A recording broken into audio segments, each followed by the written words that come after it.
G'day everyone, thank you so much for coming tonight. It's a gold special. The gold price is beautiful. It's at 5,500 Aussie dollars an ounce.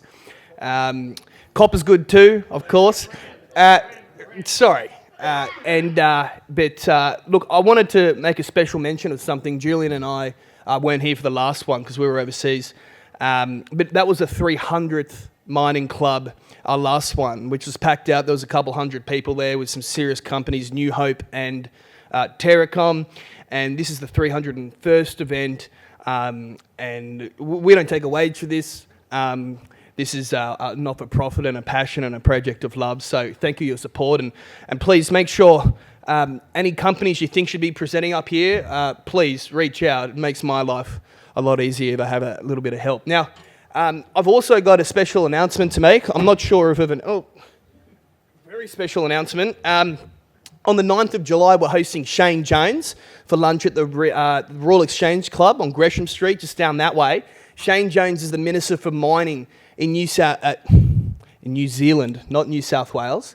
We're having lamb for lunch. I made sure of that.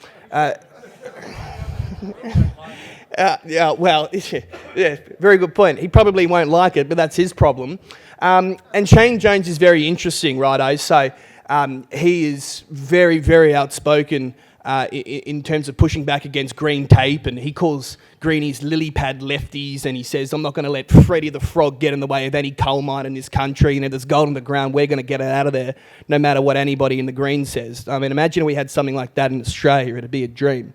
So he's coming for lunch. There are 30 tickets, they're $300 each. There's drinks included. This is on the 9th of July, so that's next Wednesday, I believe. So, and a meal, yeah. No, there'll be food as well, as I said. So please sign up, and the tickets will sell out fast. I might hand over to Julian, our founding chairman, to address the audience. Thank you. Thank you very much. Thank you very much, Will. Thank you. Are you really a radio announcer? You fucked that up completely. There's 3 mistakes. Yeah. Sorry, mate. Look, we've had a great 300th. It's a shame we weren't there, eh? But everyone told us it was really good. Who was there? Was anyone? Oh, look at all the hands. Yeah. No, apparently it was a bit of a show, right? Yeah. So happy days. Can't believe it.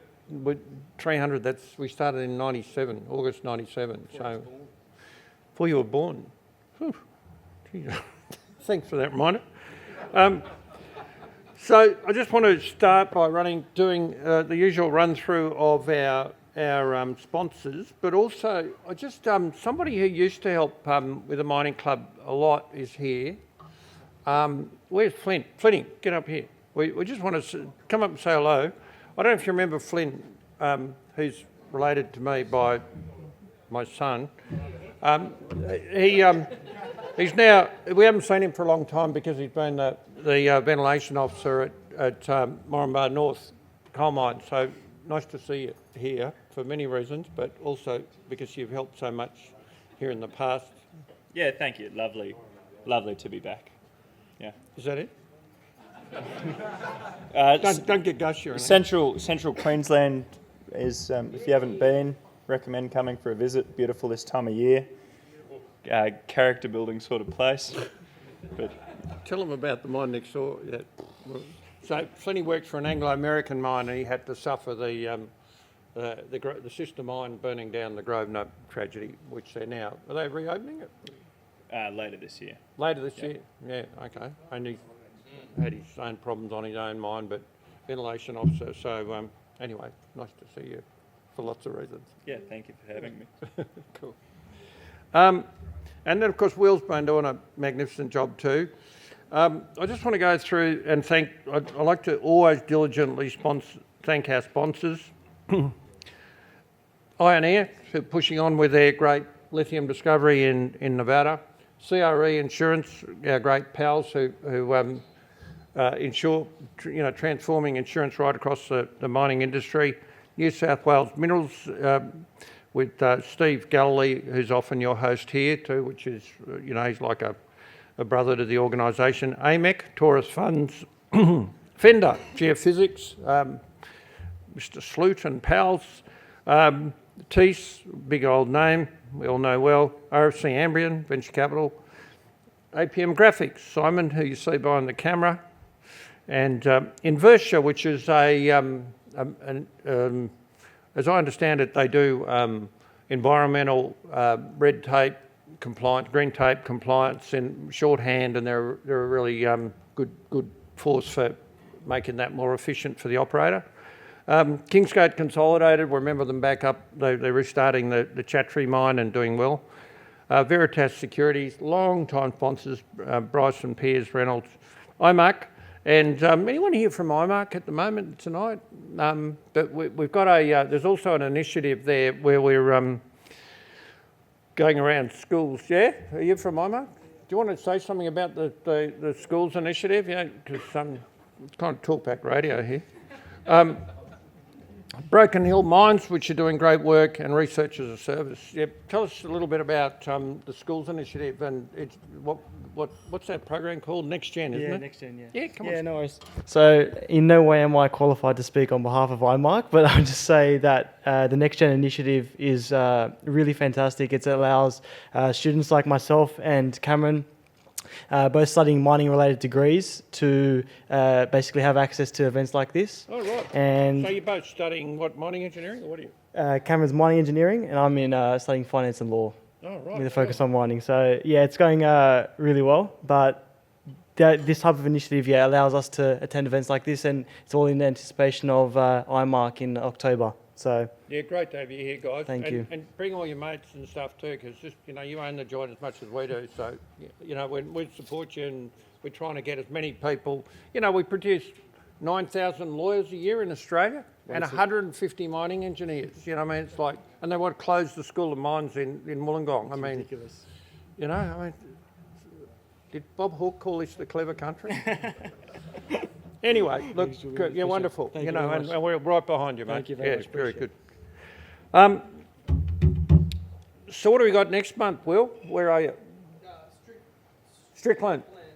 Yeah, okay. You might remember Tony McClure was running Silver Mines, absolutely killing it with Strickland. It'll be a great show. They're operating in Croatia, Serbia, somewhere there.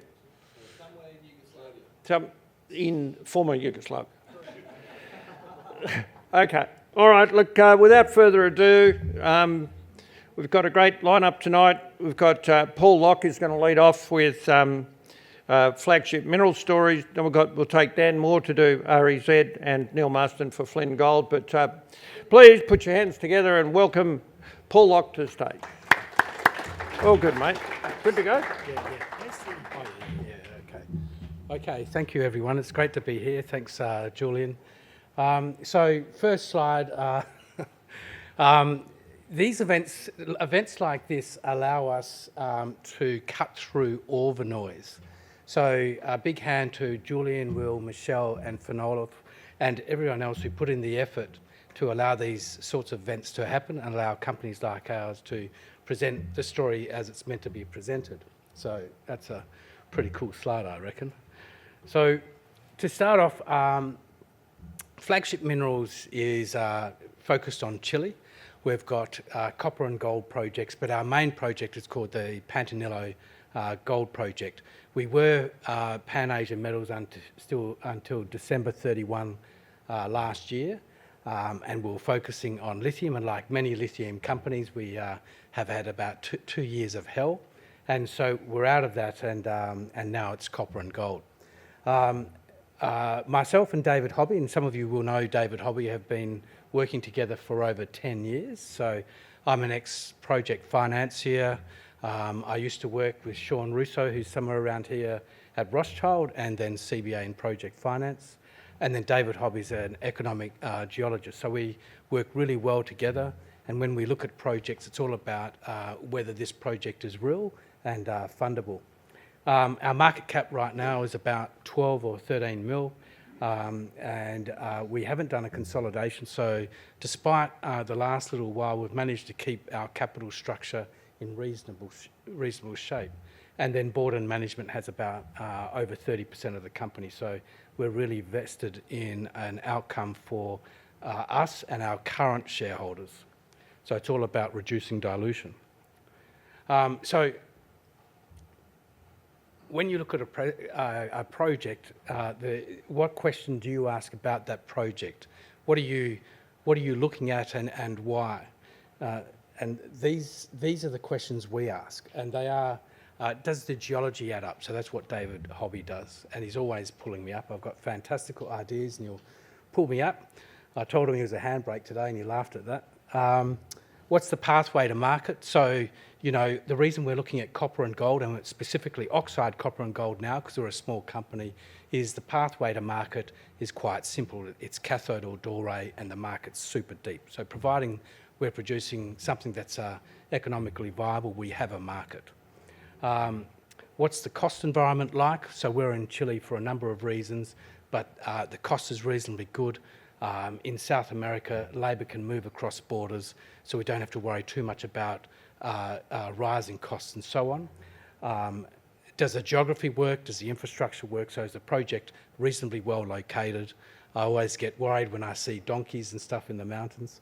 And do the economics of work, of course. What's the political risk like? And this is actually affecting us all. You know, Mexico just announced that they'll be reviewing all mining projects, so that's a bit of a handbrake there. Even in Australia, we have issues with politics at the federal and the state level, and then bodies at the local level, and so on. So political risk is a real thing to consider. And then can the project be banked? So ultimately, we've got to fund the project somehow, so that's our objective, is to start with an exploration project which ticks all these boxes and then can be banked. So today we're just going to focus on the Pantanillo Gold Project because that is our flagship project. Everyone says flagship. And we think we're going to kick a lot of goals here and create a lot of shareholder value. So we announced this project on the 14th of April. We acquired it off a Chilean group. When we saw it, we just about fell off our seats. We couldn't believe it. It's an option, it's a 5-year option. Ultimately, we pay 12.6 million US, and 11 of that's in year 5, and the rest are annual option payments. So securing a project with 1 million ounces, 80% measured, 20% indicated, and paying for it in 5 years in a rising gold environment with all this geopolitics happening is a fantastic deal, if you ask me. Now, just I don't have a disclaimer here tonight because all of you guys are pretty switched on investors, and this is only part of our presentation, so you want to go to our website and read all that. And our resource is an NI 43-101. So under JORC rules and ASX rules, it's a qualifying foreign estimate. Now, NI 43-101s are exactly the same as JORC, or close enough, so there's no issues there, but I just want to clarify that, and from here on in I'll just talk about resources. So 1 million, or just over 1 million ounces of mostly measured. It's in a really good belt. It's called the Maricunga Gold Belt in the Andes. We are surrounded by a lot of the majors. We've got Barrick and Newmont, 35 k's to the south with 27 million ounces. We've got Kinross, about 25 k's to the west with about 9 million ounces. We've got Hochschild, that's a PLC, or London-listed, LSE-listed company with 9 million ounces M&I, 12 k's to the north of us.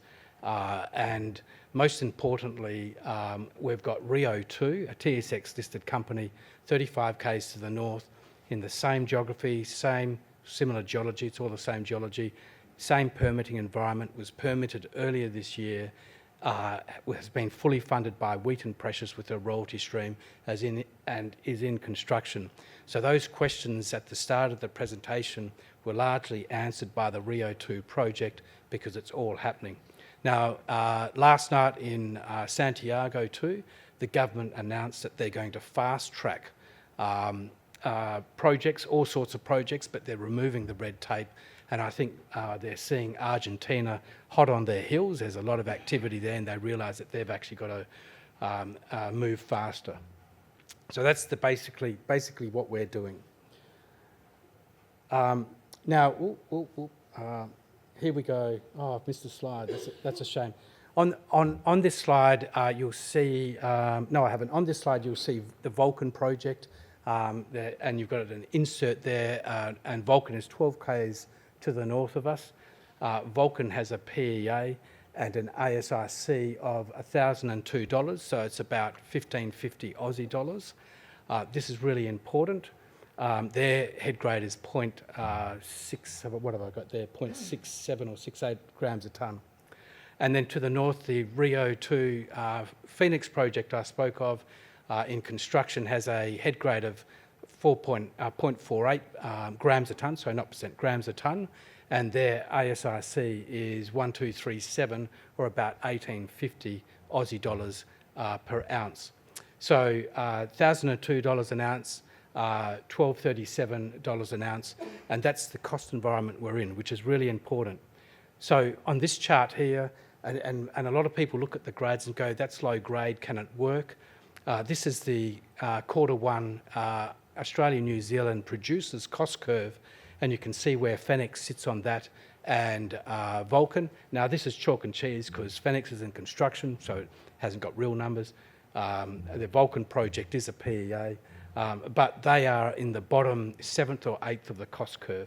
And then our project, the Pantanillo project, at this point with its million ounces is 0.69 grams a tonne. So when we talk about cost environment, etc., it's all about being in that lower third or lower half of the cost curve, so you're always producing a margin. The Pantanillo project, the block area is 110 square kilometres. It was owned by Anaconda in the 70s, then Anglo. Anglo did a farm out with Kinross and then Eurosol, and then Orosol, sorry, in a TSX company. And then in about 2017 or 18, they let it go. And that always raises questions. So when we were in due diligence, my biggest worry was that we were going to find something which was a showstopper. And we had our lawyers go right through it and there was nothing there. So it's all good. But the key here is that it's 110 square kilometres and it's sitting in the Maricunga Gold Belt, which has got 100 million ounces of resource in it.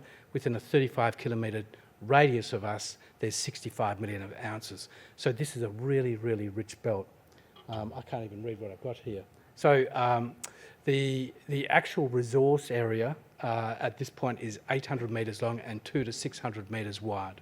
So it's bulk, it's from surface, and so it's going to be, and it's heap leachable, so it's really easy and cheap mining. The prospect has, in addition to the resource area, 7 prospects. So T1 and T2 are along strike, and I'll talk about those later. So basically to the south and to the northwest, we have each side 2 to 3 kilometres of alteration to explore in, and up in the Maricunga, that's what we're looking for, the volcanic alterations. And then we have another 5 targets, T3 through to T7, which have had a little bit of work done on them. When we get in the data room, we'll be able to start producing some news flow there.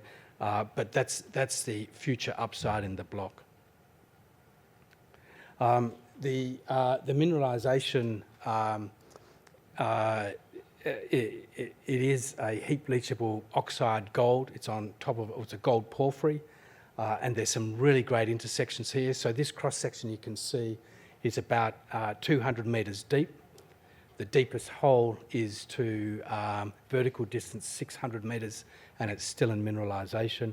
And you can see some of the intersections there. So best intersection on a gram metre basis is 161 metres at 1.23 grams. And then at the bottom there, the longest intersection is 440 metres at 0.49 grams a tonne. So to put some context around that, AQD or OzQuest with their first reported longest drill hole in Peru, we're nearly double their grade, and they've got a market cap of 65 or 70 million.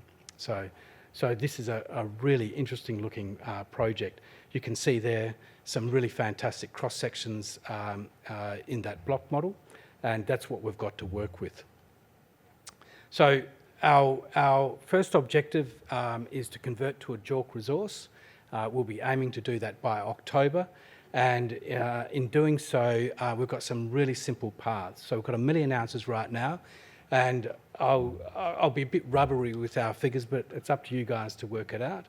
But our current cut-off grade is 0.3 grams a tonne. And where we are typically today for a resource, it's 0.15 to 0.2 grams a tonne. The Phoenix project, its reserve cut-off is 0.225 grams a tonne. So there's a lot of room to play with there. So here it doesn't look like much, but if we drop to 0.15, we capture all of the green solid blocks inside the pit shell, not below it, and half of the solid light blue.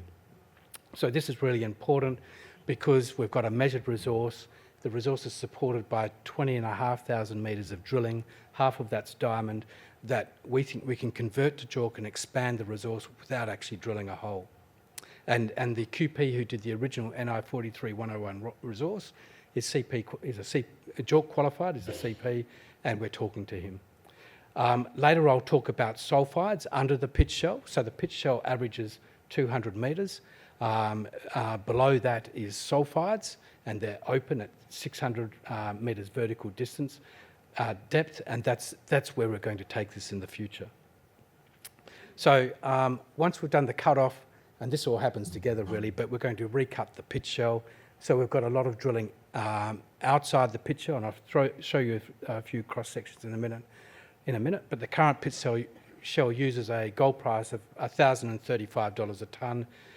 So if we update the economics, there's a lot of upside in the current pit shell. So I talked about the green and light blue in that cross section, and you can see, I think this is cutting the pit shell at around 4,200 metres or so. You can see a lot of green and blue in there. So just in and directly around the pit shell, we think we can pretty well double the resource from 1 million ounces. So the reason we think this is you can see a cross-section here. This cross-section is the second one in, and you can see the pit shell, so it's about 100 metres deep there, and you can see the drilling underneath it. So you can see one hole which pierces the bottom of the pit shell. It's 161 metres at 1.23 grams a tonne. That's in oxides, and then below that's the sulphides. So there's a huge amount of room at this western end of the pit to expand the pit and deepen it and capture a lot of this inventory which has been drilled. It's there, but it's not in the current resource. And then I'm jumping one step ahead, this is later, but we aim to do some met work on the sulphides and bring that in. So if we've got somewhere between 1 and 2 million ounces in the current pit shell, averaging say 200 to 250 metres, that means we've got 350 metres at this point below the pit shell, which is sulphides. If the met test works, then we can bring that into the resource. That would be inferred at this point, but it's a big chunk of ounces. So you can see that 440 metre intersection there at 0.49, and the bottom 100 metres or so at 0.69 or something, 0.7. So this is a really fantastic looking ore body. So once we've looked at the pit shell and extensions around the pit shell, so the order is cut-off and gold price. That allows us to expand the pit shell. Then it will be extensions along strike to the south and northwest in that Asta imaging. So that's about 6 k's of strike, and then it'll be the sulphides under the pit. So we think we can take this from 1 million ounces to several multiples of that. So once we've completed that, and then we'll look at the T3 through to T7, which is all volcanic alteration. There is some hints of gold in there from what we've looked at, and we'll have more to come over the next few months. So some really good stuff in there, but that's where the longer term growth is. On that left-hand side, you'll see the green areas. So in our block, that's our 1 million ounces, and 12 k's to the northwest is the Vulcan project, which is 11 million ounces measured, indicated and inferred. That's a long trend. So there's the potential here to build a really big resource. So with all that in mind, we come down to what are you paying for your ounces and why. So this peer group we've put together is basically ASX and TSX gold companies with more than 500,000 ounces of precious, more than 75% of that in gold, and they're not in feasibility, although that's slightly incorrect, I think one is.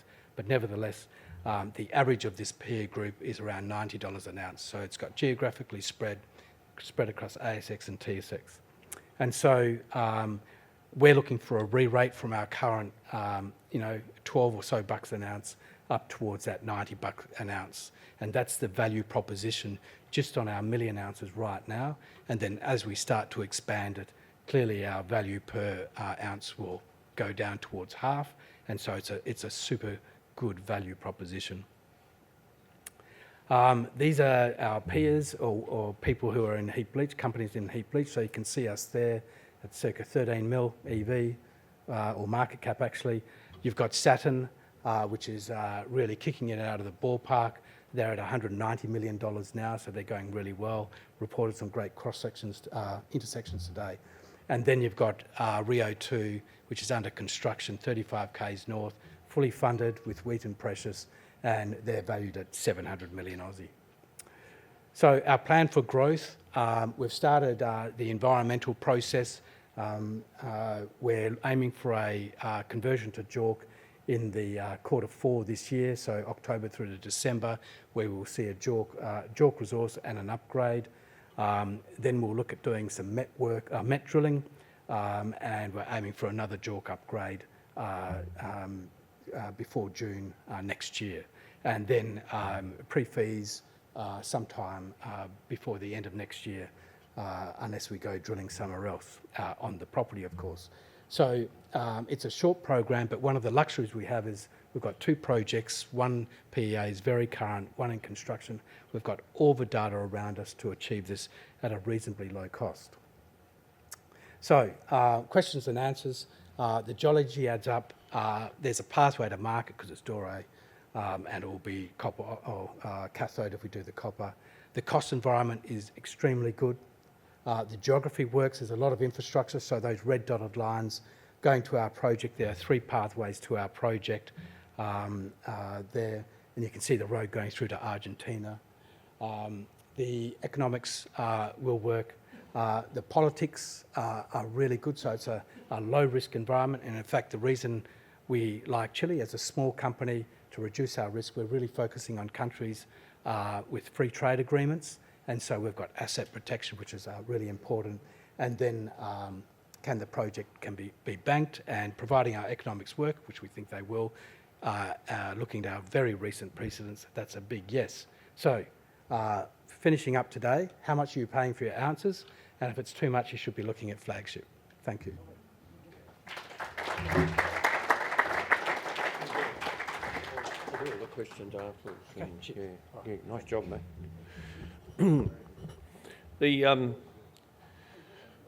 Interestingly, through our friend John Ruddock, who's the head of the Libertarian Party, miners are essentially libertarians. I don't know, we just end up hanging out with these people. The Sydney Mining Club actually has an invitation to arrived in Javier Milei's office to actually come and address us. So, yeah, not hard to do better than Albo, is it? You know. Anyway, that's a nice. We've had communication with that office, and he is transforming Argentina, as we know. I'm speaking to people on the ground there, and even the people at the bottom of the economic pile are very happy with the changes that are going on there. It's nice to hear that Chile's also pulling up its socks, and a lot of countries suddenly realise that economic malaise is fixable, and it's going on. Look at even England at the moment. There's a lot of it going on around the world, and it's certainly heartening to see that people think things can be done better. Now, this next project, Dan Moore. Dan, I happen to know a fair bit about this project. I've been there with Dan, and it's God's geology. It's it's right along strike from the Golden Mile, And I'd like you to put your hands together and give a very warm welcome to Dan Moore. Thanks, Julian. On your way. Thank you. I love it when Julian did say that. I actually was going to make that part of a bit of a chat, is that Julian did say it was God's geology, but I wonder how many people he has said that to over the years. Am I the only one? All the girls ask that one. Okay, all right. So that's what we are. Resources and Energy Group. My name's Dan Moore. I'm CEO, MD. Been working with this project since about 2013, which is interesting. The first mining conference, the first Sydney mining conference I attended was with Albert Wong by invitation to his table at the club down the road, which had Anglo Gold Ashanti presenting. Who's the CEO? Mark Kutafani. And it was a fabulous chat. They had packed room, like as you can imagine. What's the name of the club that we used to have it? Yeah, Tailstools Club. And it was packed to the rafters. And he put a really good presentation, but it was very inspiring. And I remember my takeaway from that, he focused heavily on his all-in sustainable costs. At the time, I think, look, I might have got it wrong, it's just through memory, it was about $1,200. I think the Australian dollar to US dollar at the time was quite on par. It wasn't as bad as Pacific Peso is today, but good for the Australian gold producers. So, and he talked about the $1,200 all-in sustainable costs for Anglo Gold Ashanti versus a gold price back in 2012 was $1,600, and similar for the US and Aussie dollar. Fast track, so going to 2023, I stood on this podium. We were in trading halt. I was trying to raise money with this project. As you'll see, as I unpack it, you'll see that we do have a bit of a battery metals or EV element to it, because we've got a nickel field, which is what Julian very kindly helped me a lot with to discuss, because we've struggled to raise money on the gold. It's been difficult for a decade or so. Like the money that was sucked out in the gold fields to chase this, and let's call it a bubble. There was an EV bubble, and like there will be an EV. Maybe a boom again, and you know, difference between booms and bubbles. A bubble has no earnings, a boom has earnings, and that's what we've got at the moment in the goldfields. It's busy out there. You go try and rent a car in Kalgoorlie Airport at the moment on Tuesday or Wednesday, near impossible. It's the gold miners, not the lithium explorers. So to look at, I keep this up because I keep this image. I've got a really good IR guy called Mark Flynn.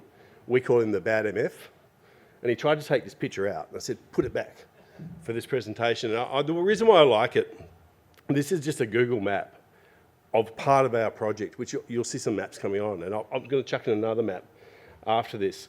But you'll see on the top, probably your top left, that is the Granny Vend, which has had 70,000 ounces taken out in the 1990s by Money Mining. We mined it during the COVID lockdowns, 21-22. We pulled out 8,000 ounces out of there. We did a toll treating agreement. We shipped the 130,000 tonnes of ore to Gwalia that way, and then to Lakewood, which is near Kalgoorlie. Now we moved that 130,000 tonnes. It graded around 2.4 grams a tonne. We sold it all for 2,600 or less in gold price. Kim and talking about this gold price, it's pretty interesting. Even doing that, using probably the more expensive ways, we're using BML, which is a very professional group there who do that, using the second party mills. We still achieved a very good net profit, selling it all at 2,600. This ground works. It's interesting. It's been producing gold since 1890. And I'll just show you a couple more slides in here. So it's green for go, right? Disclaimer, I'll whiz through that.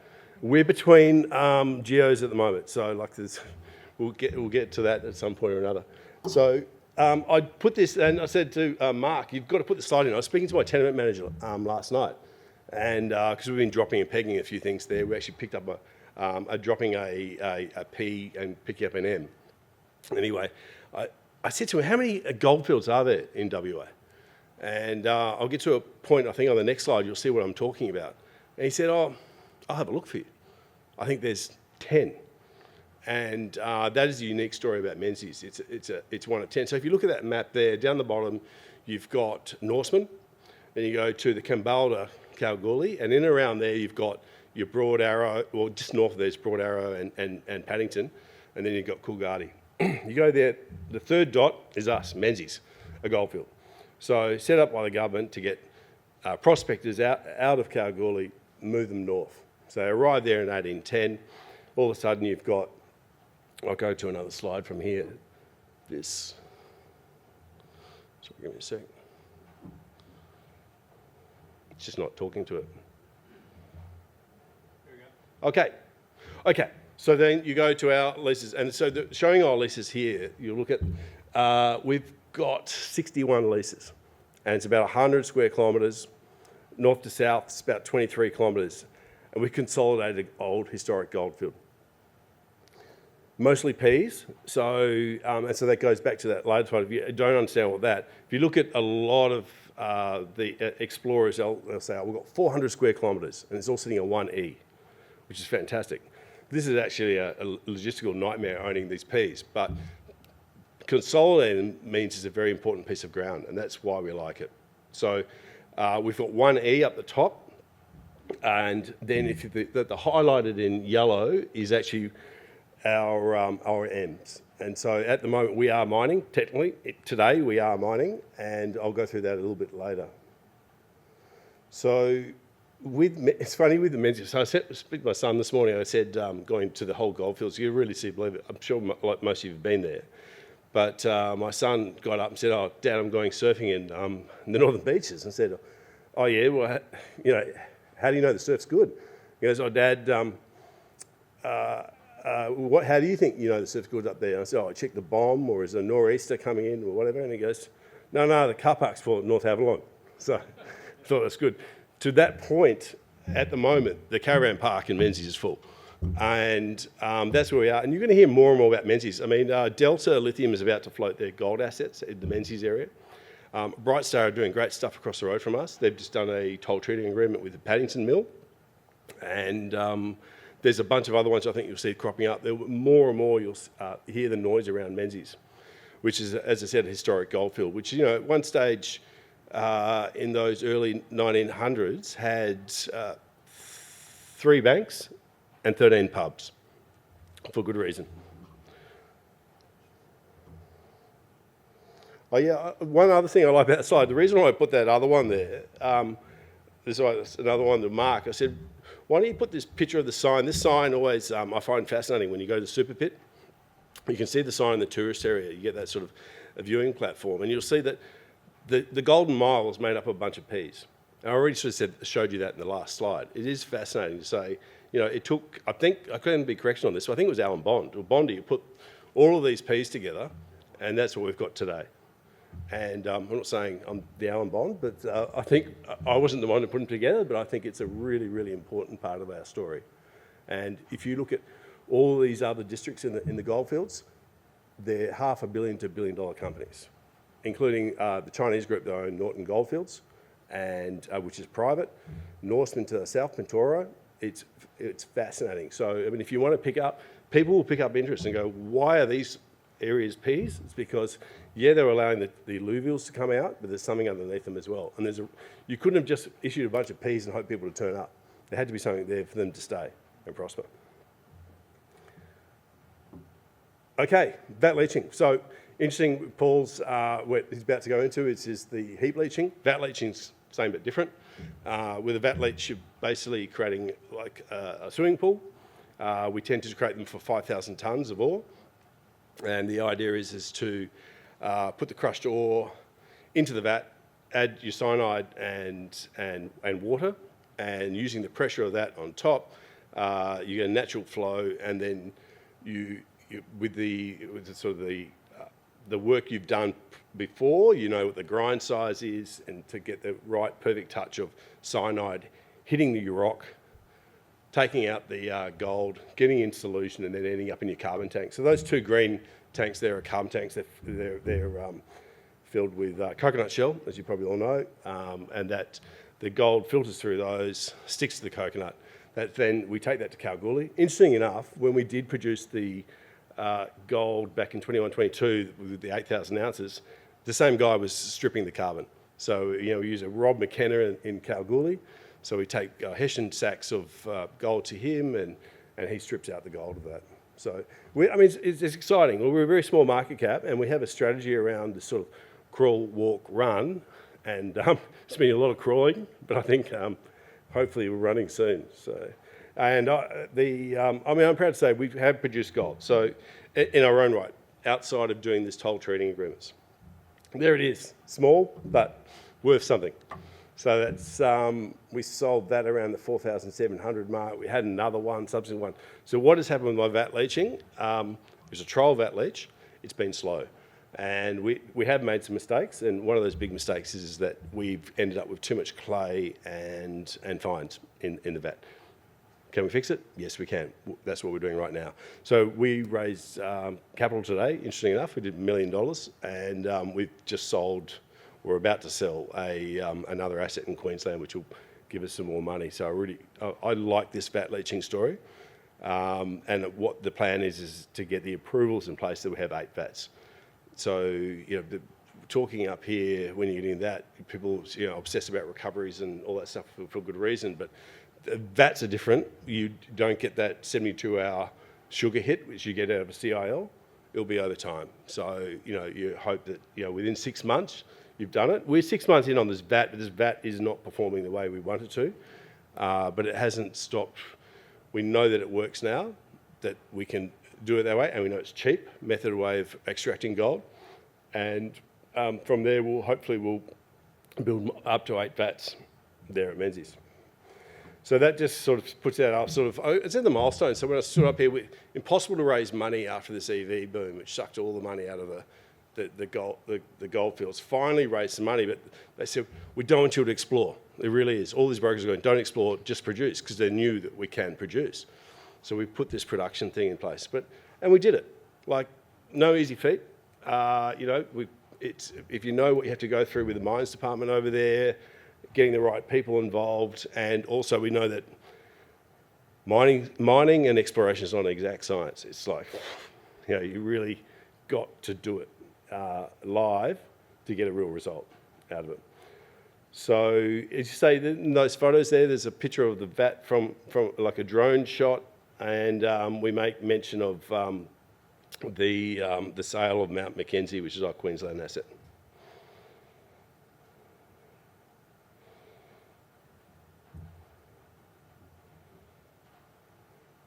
Okay, importantly, I want to be an explorer as well, and we are an explorer. We've done a lot of drilling at Menzies over the years.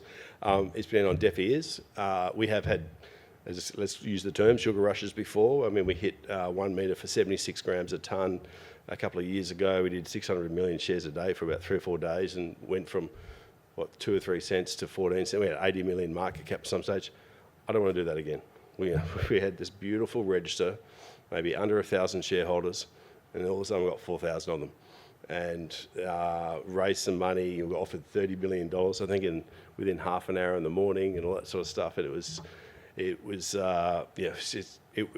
tough afterwards. We had to wear it for the next 3 years while they weren't the gold boom sort of started to fall off, and so were our drilling results. It's pretty hard to sit 76 grams a tonne. So we've got a pipeline of great projects. We're 100 square kilometres, I said earlier on. Contiguous, we've got the mining lease, the exploration lease on top. Everyone wants to be a multi-million ounce find. Can we do that here? I think we can. I think we've got clear, irrefutable evidence of good gold. We only ever drill 150 metres. We don't need to drill any further, in my opinion. We will go below 150 at some stage or another. But the first 150 metres are brilliant. Julian and I spent maybe less part of 3 or 4 months looking at just Gigante Grande project. Julian really helped me on really trying to explain this.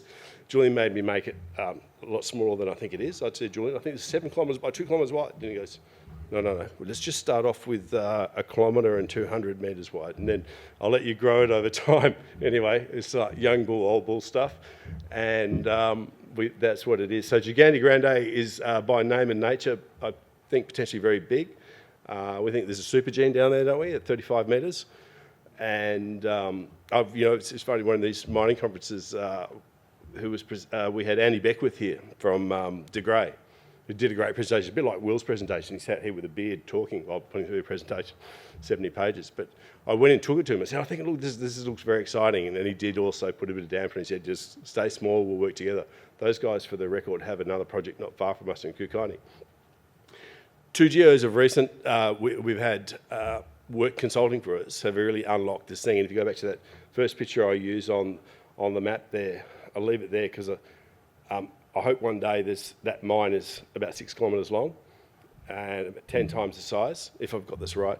So the old brownfields, what had happened was because they're prospecting leases, there have been many owners.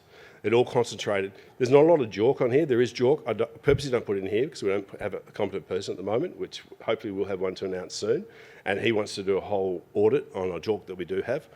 But the reason is because you had multiple owners, small scale, chasing high-grade narrow vein gold shoots, generally in the quartz.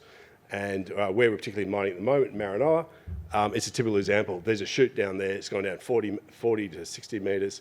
They pulled out a lot of gold there, but they're just chasing visible stuff that can chase through the quartz. We're pulling it out, hopefully within 4 to 8 grams a tonne. Okay, so I think I've explained that one enough. That's our looking ahead pathway.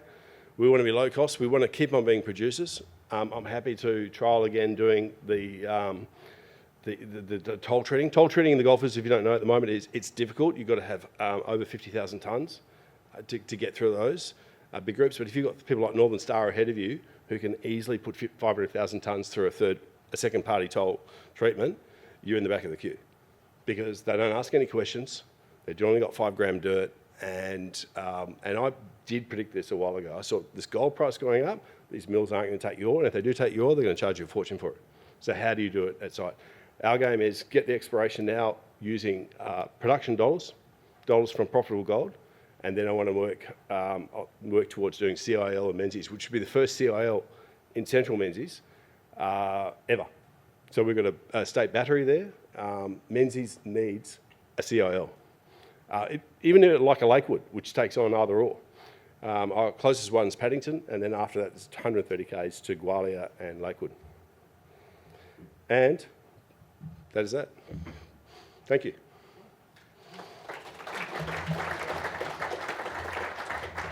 We'll get some questions afterwards. Yeah, thanks. Great story. Yeah, no, it is great geology. Flynn, of course, is a great Australian name for lots of reasons. When we came to naming our child, my wife had a problem with calling him little boy Finn because she didn't want to run down the beach and yell out Finn because it'd freak everyone out. And so we went for Flynn, and I didn't sort of say, but my great uncle was a gold prospector up in Papua New Guinea, and he was a drinking buddy of Errol Flynn, and I thought, no, Flynn, I like Flynn, you know. So, yeah, we got a Flynn out of it. And to present Flynn Gold, please welcome Neil Marston. Thank you. Great. Yes, it's interesting, the name Flynn, I get asked it so many times, and because of the Errol Flynn connection, but our major shareholder, his partner, is actually part of the Tasmanian Flynn clan, which was the reason why the company, when it listed, they chose the name Flynn. Now, whether her relationship with Errol Flynn is, I don't go too deeply in that, but I do know that Errol Flynn got basically run out of northern Papua New Guinea and ended up at Hollywood, and the rest is history. So, yeah. So, anyhow, look, thanks for hosting us here at the Sydney Mining Club. I was just reflecting, about 12 months ago, I presented at the Melbourne Mining Club. And the venue there, they don't serve beer until after the event, so I thought it was really refreshing to see an early beer for everyone. So I've only had one, so I'll be hopefully grabbing a couple more later on tonight with you. We'll skip through the disclaimer. Okay, the company's been listed since June 2021. The portfolio of tenements was pulled together privately before that for a while. We've got about 1,000 odd square kilometres of ground in Tasmania, which, when you look at Tasmania, that's a fairly decent land holding. And really what got everyone excited about Tasmania and where we are in the northeast was the Fosterville discovery in 2016-17 with that swan zone, the jewellery box, rich, high-grade discovery there, which turned everyone in Victoria, into looking for gold again, and we've seen some great success stories sort of come out of that. And the lesson that I think that comes out of money being put into exploration in Victoria after the Fosterville discovery is you now got companies like Southern Cross Gold with a market cap of over $1 billion and an exploration target of 2 to 3 million ounces at their Sunday Creek project, and they're going gangbusters on their project. So we're looking for extensions basically of Victorian style gold in northeast Tasmania because geologically they are the same sort of setting.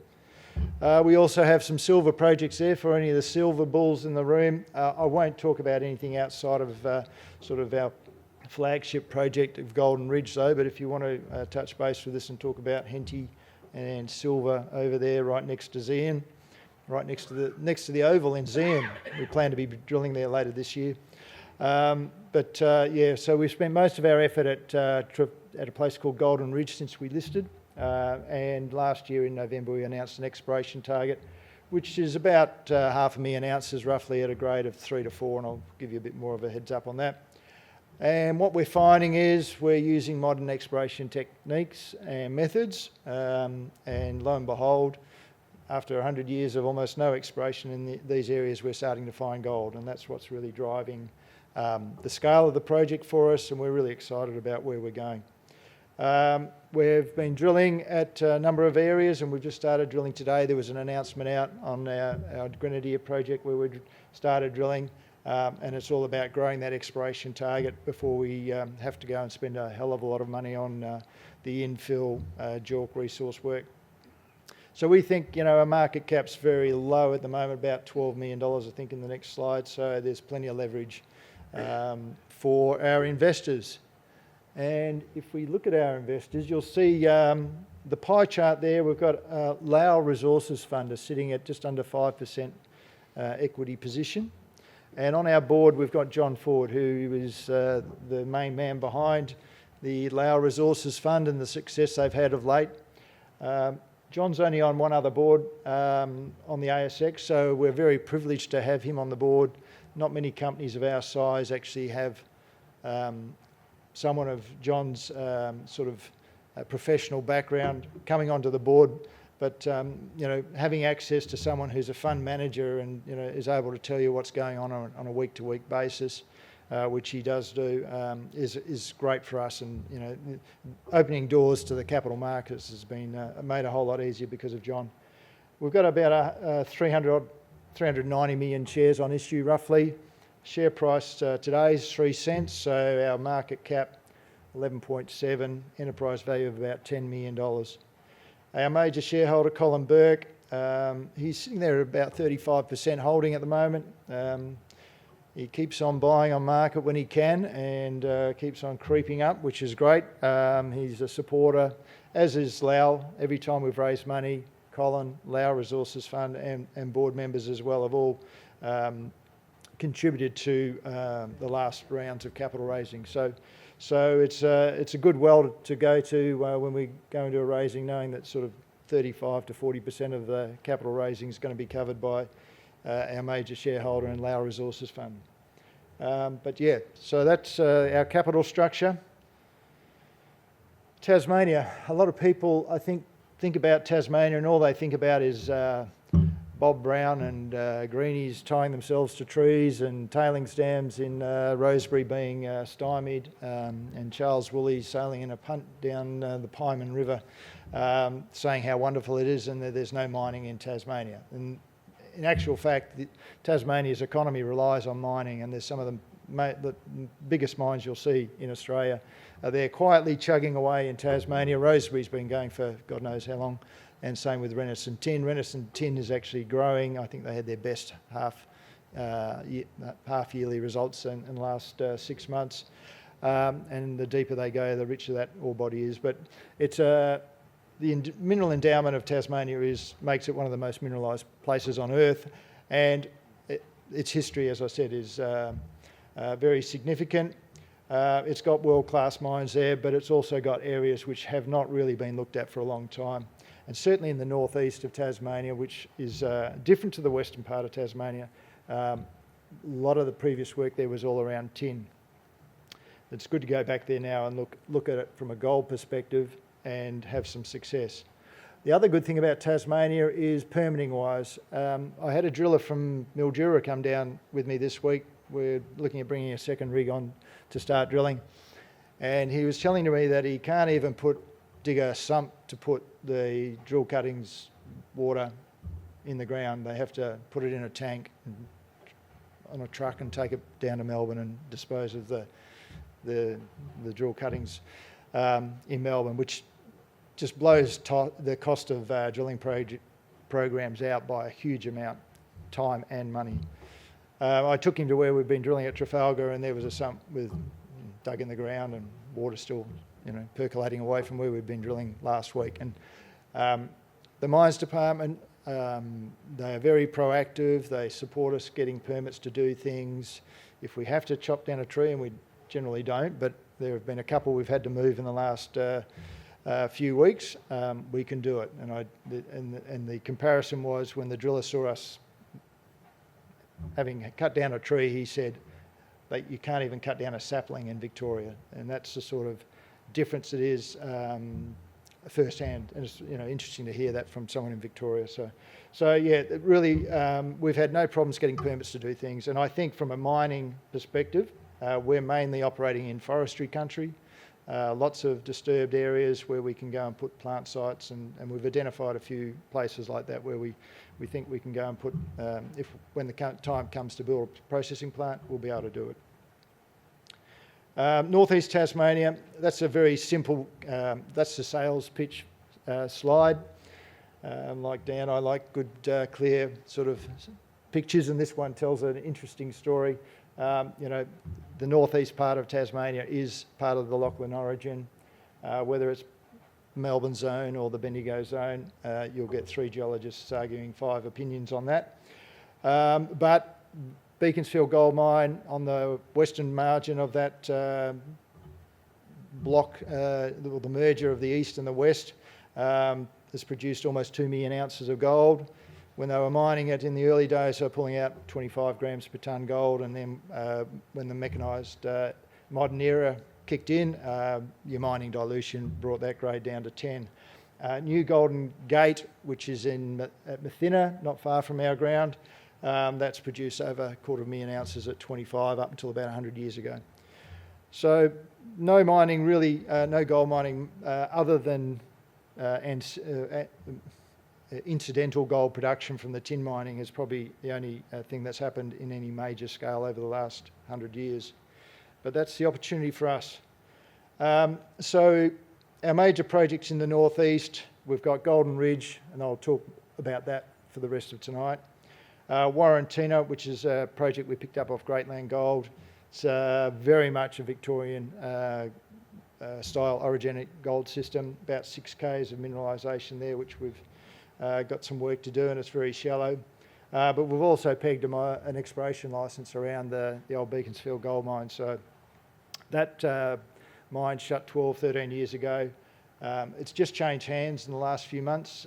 Private parties in Chinese owners have acquired it, and I expect they'll be trying to get Beaconsfield up and running, but they need to get 500 metres underground to get back to their ore body. So there may be an opportunity for us to access a plant which is about 100 k's away from us on bitumen roads for the sort of when the time comes to get into production.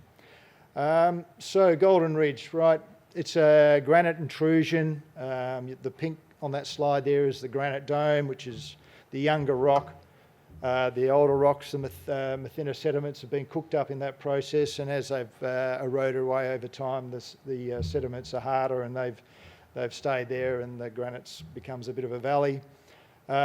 We've mainly focused on areas where there were old workings, places like Trafalgar and Brilliant, where we've done done diamond drilling.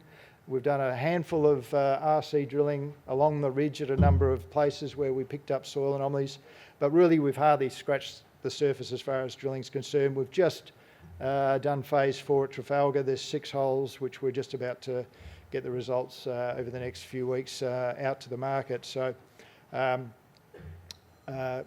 good work to date, but really we've got only a portion of that 9 kilometre zone that we've tested. So the exploration target, which we put out in November last year, as I said, it's 3.5 to 5.4 million tonnes at a grade range of 3 to 4, giving you about 500,000 ounces. The lion's share of that's at Trafalgar, where we've got about 300,000 ounces. But the good thing about Trafalgar is your sort of grade range in that exploration target is 4.5 to 6.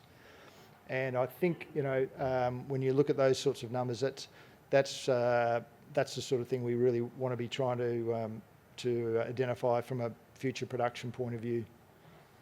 The reason Brilliant's a lower grade is it's away from the granite contact, and we're learning a lot about where the gold is, and I'll show you in a video in a moment that at Trafalgar, with the old shaft there was actually at the granite contact, and they actually stopped when they hit the sedimentary contact in the underground workings. And the best grade gold was actually in the granites, and that's what we're pretty much seeing with our work to date. This plan, don't try and read the numbers, but those sort of shaded areas just show you where our vein model is.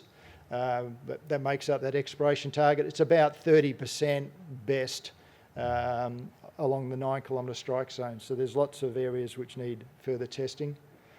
And I think what I'll do now is just run this video which shows you in a 3D way what our exploration target vein model is based on the drilling we've done to date. So I'll just run this through and hopefully it works.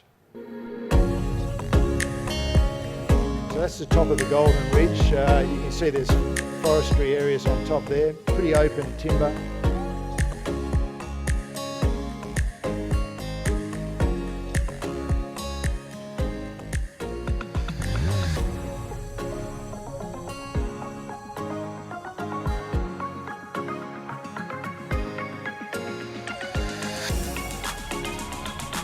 The footprint of the Henty gold mine is 75 hectares of disturbance. Just to give you a scale, these underground mines don't have a lot of surface disturbance. Victoria, over 80 million ounces has come out of their gold fields, and in the northeast of Tasmania, less than 3 million. There's some of the old veins with the guys who were working at Mathina. You can see the old timers there. This is one of the adits we discovered at Golden Ridge last year and went in. Almost pristine condition, the adit. It's one of our drill rigs that's been operating at the moment.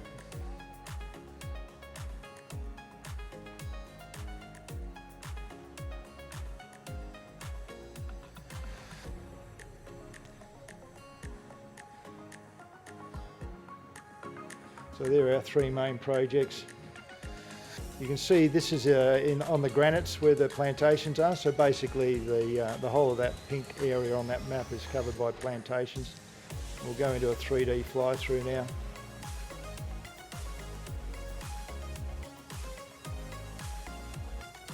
So that pink line shows the granodiorite contact. This is soil sampling with arsenic. Arsenic is a good pathfinder for our gold, and that's your gold geochem as well. We're using ultrafine fraction soils sampling, so we're getting an exaggeration through that method. That shows where all the collar positions are from the drilling. And now we go and have a look at so the light pink is the model of the granite contact, and the dark red zones are our modelled veins that have gone into the exploration target. So you can see Brilliant on the left there and Trafalgar on the right. And the grade of some of the intersections we've had at Trafalgar have been really good. The first 20 holes that were drilled in there, 5 of them had intersections of over 100 grams per tonne gold, and you can see some of those numbers shown there. The veins cross that contact, and to the north we found some old trenches, or it was a water race, which when we looked at it we found some gold veins in it. We've drilled underneath that and found some veins there which which is quite interesting. So that's really encouraged us to go and do more trenching, and that's what we've done at Grenadier, and I'll talk about that in a moment. Brilliant, you can see the vein model from Brilliant is away from the granite contact, so the further away you get, the more disseminated the gold is. It's into a sort of classic intrusive sheeted vein sets. We think there's a lot of scope for us to go and find more gold at Brilliant, and there's actually an IP anomaly on the contact with the granites we need to drill tests. So that's what we've achieved to date, and now, as I said today, we announced the start of the next phase of drilling in a brand new area, which is at Grenadier. We found that through trenching, soil sampling, which led us to go and sample the area. We found rock chips running at 16 grams per tonne gold. We then went and put half a dozen and then another half a dozen trenches on it, and that's led us to now go back and start drilling today. So so this ultrafine fraction methodology works. We've found Grenadier as a new area, and we're also extending our soil sampling to the south, where there's a few smoky looking lines there. We've got a 265 ppm gold at a place called Kensington, so we're doing more work down there at the moment. But our aim really in the next round is to try and complete a phase of drilling at Grenadier, and also at a place called Double Event, where we're doing exactly the same thing. We're doing trenching there. We'll have an announcement out in the next week or two about updating where we're at on that, but we've put more than 2 trenches into that area, which is a good clue. And ideally, later this year, we'll move the rig from Grenadier across to Double Event. The second rig we're talking about bringing across from Victoria to get stuck into it, that's an RC diamond combo rig. So we want to get more metres in the ground quickly and try and build that exploration target, because we see what happens when you get momentum, just like Southern Cross Gold has over the last 12 months. I think they were $1 a share. They've cracked $7 not so long ago, and everyone's believing that Southern Sunday Creek's going to be the next gold mine sort of in Victoria. Now, personally, I'd rather be trying to permit a gold mine in Tasmania than I would down in Victoria, and that's a sad thing to say, but that's the reality from what we're seeing. So I think it's a great opportunity for us. We've certainly got very supportive regulators behind us, and exploring in state forest where you've got miles and miles of blue gums to just salivate over, pushing over in the future to build your gold plant. Is a nice thought. So, that's pretty much our story. That's the vein model. You can have a look at that diagram on our announcement today. It just shows you where our drill holes are going to go under the old workings, the old trenches we put in the last few weeks. And look, we took a 10-tonne sample and assayed that the other day, and we got an average gold grade of that of 10.5. and a cyanide leaching recovery of 95%. So we think this will work. So thanks for your time, Joe. It's been great coming and presenting, and hopefully you'll look forward to watching the Flynn story emerge over the next few months. Thank you. Stick around. Gentlemen, would you like to come up? We'll do some questions in a moment. We should have a roving mic here or two. In the meanwhile, Tom Bradbury, you've got some really good news about Smedge. Would you want to just jump up here right now while the people are thinking up their questions, and we can just deal with that? There's a couple of big events coming up. Sure are, Julian. Just a quick announcement. Smedge, Sydney Mineral Exploration Discussion Group, will be having an awards night on Thursday, the 28th of August, and this will be awards for services to industry as well as student scholarship awards.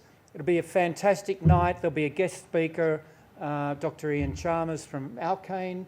There'll be other speakers. There'll be fantastic food, beverages, canapes, and opportunities to mingle and network with people from the like-minded from our wonderful industry. So all I can say is do yourselves a favour, and if you haven't received the email from Smedge, you'll get it from us. You'll get it somehow. It'll go out to our membership. Check the website. So everyone will get notification. All our membership will Great. we always look after each other. Thanks, Julian. Yeah. Geos Mining will probably owe you a sponsorship now. Oh, okay. Oh, No done. pro- no Yeah, promise. thanks. Gee, that's big. You got a big mouth. Yeah, good. No, it's lovely actually. It's so funny because our everyone always we never go looking for sponsors. It's your club, and people always just come forward. Okay, some questions just quickly. Anyone hanging out to know more? Here we go. Over here, far side. Thank you for taking my question. I look at the gold price. I mean, you folks are three company. Your primary business is to try to make money out of gold. And you look at the gold as a commodity price like 5 years ago, and compared today, they rose almost 100%. But unfortunately, I look at your share price, you almost lost 90%. So as an investor, like, you know, how you can get your money back for your shareholders? I mean, what's the way forward? Obviously, I mean, raising capital is not an option because your share price at historical low. What about why there's a few other very profitable gold company or blue chip company like Northern Star or Evolution? I mean, is it possible you guys can market it yourself and they might be interested to acquire you, like, you know? Thank you very much. Who's that question for, mate? Oh, for three of them. Yeah, all of them. Okay. Okay, lambs to the slaughter. Who wants that one? Yeah, look, I understand your point, and I suppose a broker will always say, well, if you do a rights issue and go back to your existing shareholders, they don't get diluted if they take up their rights, and therefore they maintain their share proportionally of the company. Unfortunately, in our game, dilution is not a dirty word, though, and you do need to raise money to keep these things going. But, you know, Northern Star was a 1 cent stock at one stage there, so, you know, not all blue chips started as blue chips. They actually do start somewhere. No, that's great. I like that. And Southern Cross Gold, their market cap not so long ago was nowhere near $1.5 billion. So, if you want the leverage, if you want a dividend return, invest in Northern Star and you'll get a dividend. If you want a 10 bagger or a 20 bagger or a 30 bagger, you won't get that from a Northern Star investment. You come and play and invest in small cap companies, and that's the game we play in. And I think everyone who invests generally in this space knows that 9 out of 10 might be dusters, but the 1 out of 10 could be a 100 bagger, and they can retire and smile. Look, I think you guys should thank Neil. That's the best answer you possibly could have given there. Well,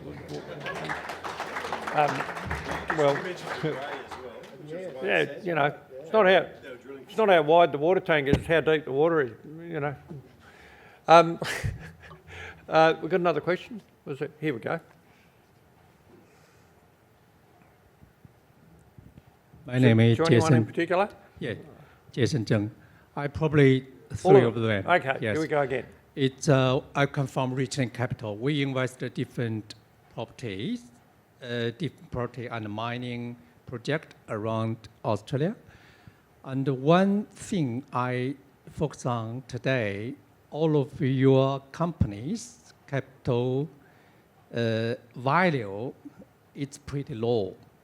Yeah, just like the gentleman said, it's when you just started, your price is pretty high, but now it's pretty low.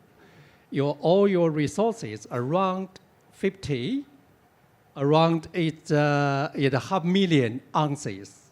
Yeah. My question is two. One is, what is your strategy to dealing with your present resources? What timetable, what time you will produce your product? Right. Yeah. Second question is, what's your next step to extend your resources? Okay. Because for investors, your resources is not too big, not too small. Yes, we really is quite difficult to make a decision to invest such the Right. project. Okay, got it. Yes. Okay, Two questions, gents, please. one by one. Quick answers. So come up. You got to say you got your 500,000 ounces. When you going to bring it on, and what's your next step? Just Well, every company has a different strategy, but I think it would be fair to say that all of us are looking to secure projects where we get the resource growth. So when I talked, the whole presentation was about the steps to resource growth. So I think we can take our company to be a multi-million ounce company fairly quickly, and we've secured a so when project. do you want to be in production? Well, that's a very hard question. He's not But going to remember, mate. Go far away. Look, we've got the Lassonde curve to deal with and investors selling us out, but I think we can actually be building a project within, say, 3 years. Okay. And next step? Hang on. Oh, next step? And what's the next bit? Oh, resource growth. You already. Yeah, All right, we've done that. Come on now. Okay. You go, Dan. Go on now. As I said in the presentation, we're producing gold as we speak. We're literally producing gold at the moment. The reason why I put it into production is because we have mining leases. The reason why I put it into production when all the people saying don't produce Tick. was Okay, the point reason one. is Next to step. pay for exploration, to get Next- it up. next And as I step. said earlier on, the mining and the geology side and where your company goes up, there's not an exact science. Yep. Okay. So next step, growth. wins. Okay, Neil. Yep, okay. So 500,000 ounces, our aim is to double that to 1 million ounces in an exploration target. As I said, that's sort of everyone's magic number. How quickly? Well, it depends on the drill bit, but we're drilling a new target which looks very much like Trafalgar, which has got 300,000 ounces in exploration target. So that's the way we'll get there. Pathway to production, we're already looking at mining leases and permitting and what have you. There's no one here from the ASX, mate. Just 2 to sit up. 3 years potentially. Yep. Would be a an ambitious target, but certainly permitting wise, you could probably do it in Tassie in 2 to 3 years. There you go. And yeah, that's All right. Did I satisfy your needs there, mate? Thank you so much. My pleasure. I think 3 years later, probably gold will going down. All right. Okay. How are we looking, everyone? I don't mind asking one more. Ah, here we. Sorry. Yeah. I know some hard-hitting questions and everyone wants to get a drink, so I'll sum it up very quickly. Just to cool it off from the hard-hitting questions would be, how would you see, based on the US and China trade agreement, just on an ASX larger lens perspective, will a rare earths agreement between US and China implicate the Australian markets? I know some of you are in South America, so this could be inclusive to you as well. So if we, let's say, cut off other markets and they go direct because China controls like 60 to 80%, do you have a forecast, not just on gold? I'm getting a bit lost here. Can you just simplify the question a bit? Sure. Do you think if US and China go directly, that the Australian markets, or at least your medium-sized sites, will get implicated by that in a future forecast? Okay. Who wants that one? I'll answer that. Okay. We're all exploring for and developing gold and copper, and those metals have really deep global markets. So whatever China and the US agree, it really won't affect global demand or production for gold and copper. That's good. All right. Like that one? You're helping each other out nicely tonight. All right. I think we're pretty good. Oh, here we go. One more far side, maybe the last one. Oh, shit. Before we go, we've got some gets for you, gentlemen, but I've also got a story to tell you about Tony McClure, who we have next month. So, my last question, please. Gold's obviously had a fair run. What's your sort of, not prediction, but is it going up or down from here? Are you too cheap or are you too expensive? The economist and very lastly, and most importantly, carbon credits. What do you think about carbon credits? Oh, I love them. Okay. Party pooper, isn't he? All right, forget the last one for a minute. The economist got asked, is gold going to go up or down? And he said yes, but not yet. Yeah. Do you want to take a punt on the gold price? And what about carbon credits? All right. Neil, I pick you. Yeah, well, look, I've heard economists saying that, I'm not an economist, but they're predicting a US $5,000 gold price sometime in the future. Don't know when. Whether that's possible, well, I posted in March last year when the gold price was 2,200, and that was like, it had jumped up, and I actually was on the record in March last year saying gold's going to have a good run, and I didn't think it was going to have a $1,000 US escalation in 12 months, but, I'll claim that one. So I think, geopolitically, you don't know what's going to happen. Donald Trump's 6 months into a 4-year term, so we're at the entree, basically, to the next 4 years, so who knows. Carbon credits, don't care. I think it's all... What's the emoji one? Can I have a tiny one little... There you. If I was to have a long short trade, gold versus Bitcoin. Hey, hang on, got to use the microphone. Say it again. If I was to have a long short trade, gold versus Bitcoin, which should I do? What are you asking these guys for? You want to do that? Yeah, look. So on the gold price too, whenever you look at a company, it's all about the cost of production. So if gold halves, you're still making money. The most important thing to think about Bitcoin is if your batteries run out, how do you work it? Oh, there you go. Yeah. There you go. Righty-o. Now, this is the wonderful Will Brocky, who is not quite as pretty as this. Hop up here, mate. Not quite as pretty as Isabella, but he's doing a great job, and I just want to say thank you. He is running your club at the moment. So we have two Wills. This is Will Brocky, and the other one's Will Jeffries. Hang on to that gift for a moment. Tony McClure, who's got Strickland, done an amazing job. The company's just rocketing. It's an exciting story for next month. He also owns the Louis Pub, which is right next to Silver Mines. And I told him this story once. I said, when I was a little kid, we were prospectors before we were geologists. I was looking in the paddock next to the Louis Pub while our dads were drinking. His dad, my dad was at home. And I found, and we're out in the paddock, we're looking around and found a half a set of false teeth right out in the middle, nice pink one with the little white bits. And it had a gold tooth in it, right?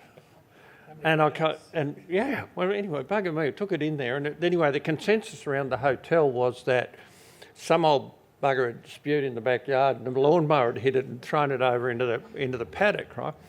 So anyway, cracked all the stuff off and got a really nice piece of gold out of it. And I was telling Tony McClure this story, and he said, "Oh, mate, can I buy the tooth off you?" And I said, "Yeah, okay, $500 and a night and a weekend at the Louis Hotel.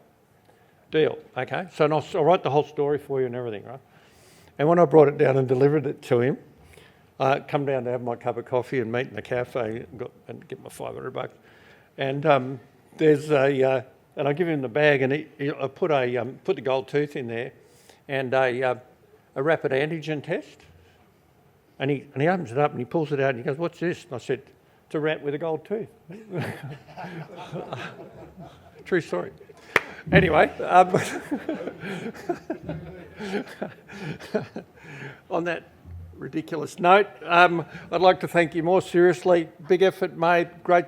Look, the enterprise that these guys have, it's what I love about every time we get a story up here, the enthusiasm that we get right across this country to keep new things coming up. We really appreciate it. It's really always nice, heartening to hear these stories. This is the New South Wales nugget. Our motto here is think global, act parochial. So this is a New South Wales gold nugget. Also, by the way, the biggest one ever found from New South Wales parochial, right? So anyway, gentlemen, this is from our members. I just work here, members own the club, and I just want to, on behalf of everyone else, say thank you very much for your efforts and give you one of these. Thank you.